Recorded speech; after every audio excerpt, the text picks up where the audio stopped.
Hey guys, KRX50 here with another review. This time I'll be reviewing the Ninja Sword from Power Rangers Ninja Storm. This is the standard sidearm used by the 3 Wind Rangers.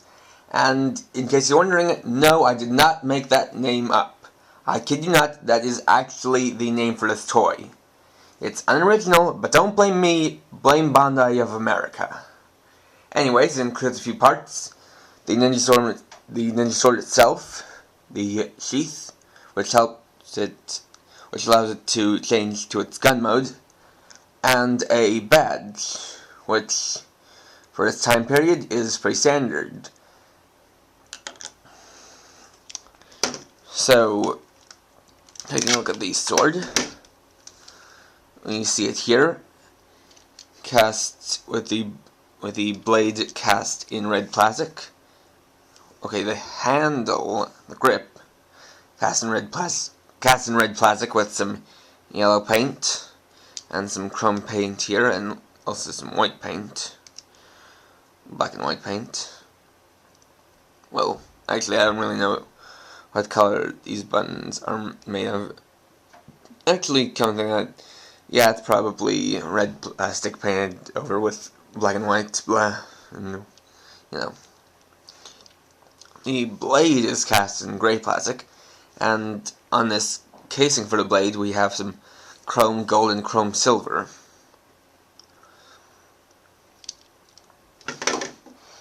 For the sheath, cast in red plastic, a couple of stickers, also big stickers on the back.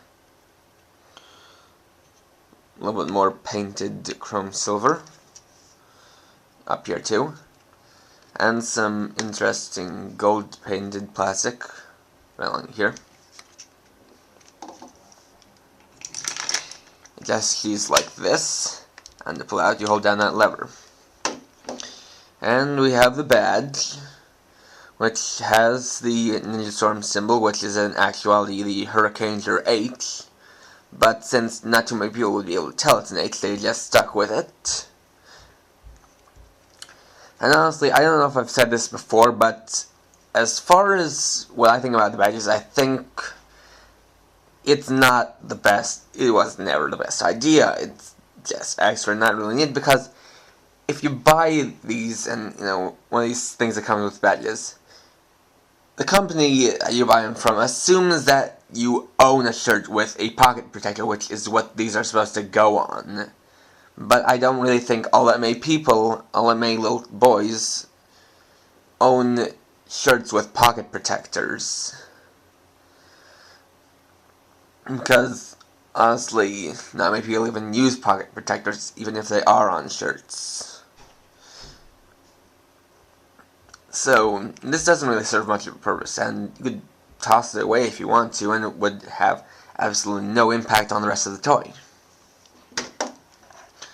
So, getting to the features, you just switch it on like this. You can take it out like that. To get the basic sword clashing sound, you press on this button right here. And you have this Ninja Storm symbol that lights up right there.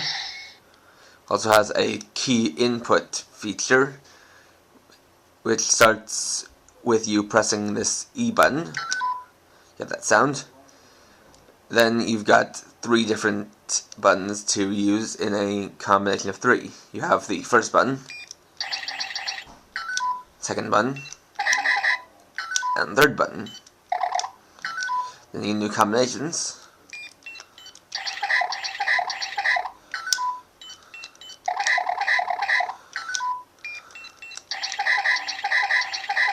As you can see, it works with the last 3 numbers you put in. So there are only about 9 combinations you can do.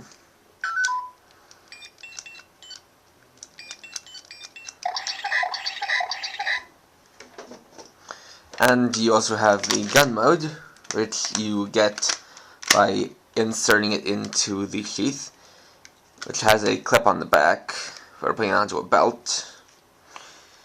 Then you take this part and fold it down to become a handle, and then you can press the trigger, and you get a blasting sound. So you can actually get the blasting sound without it even in the sheath, because this trigger button, this trigger, raises up a little notch that hits this little button right here. So you could make the sound without even having it in there. And one thing I want to notice that's kind of awkward and strange at this is that you got this button, but then you have these 4 indents for fingers. And the thing is, if you hold it like this, you can't press down on the grip. And trying to do it like this feels uncomfortable. So, you know, most people normally would do this.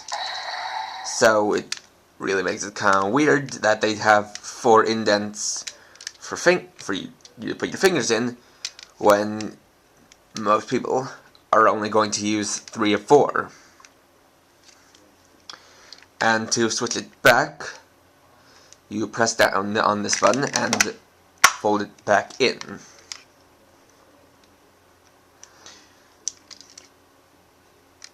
Now, while this is the same mold as the Hayate Maru from Hurricaneger, there are a significant amount of differences. The biggest difference is the sheath, which originally was cast in black plastic, as opposed to the red plastic it's cast in here. Of course, the sticker didn't say Power Rangers, but instead said Hurricaneger. Also, in regards to the sword itself, all this down here was chromed out, just like these parts appear, to match. And I'm not quite sure, but I'm under the impression that you use all the buttons on this, you could use all the buttons on the original version. Whereas you have just these 3 buttons to work with, and all of these are just molded on. I'm not sure, I could be right, I could be wrong, but that's the idea I have. And also, this part was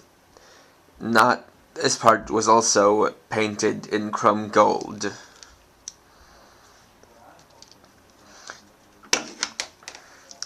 But aside from one more thing to note is that the Hayate Maru had 4 interchangeable plates that could be placed over this display screen. And I'm pretty sure that none of them actually had this symbol, but they were all kanji that went onto the plates. And that feature was completely taken out of the American Ninja Sword. This was also released as a gold version, but that was just a repaint, and you know, unless you really like repaints, unless you like repaints, or if you actually see the repaint and like it better than this, then there isn't too much reason to buy the gold version, which is what the repaint of this is called. Also, I guess I didn't point out this little bit of chrome here, which is also nice. Okay, so time to wrap this up. Overall, this is a pretty good toy, and since it is the same mold as the Japanese version, I can recommend this both to Ninja Storm fans and recommend it as a replacement for the Hayate Maru. But if you can find a Hayate Maru, you would probably want to pick it up because it is more accurate. But still, this is a good replacement, so if you can't get a Hayate Maru, you should be fine sticking with one of these. Absolutely fine. So please rate, comment, subscribe, and check out my blog at krx50.blogspot.com. And for now, this is KRX50, writing off.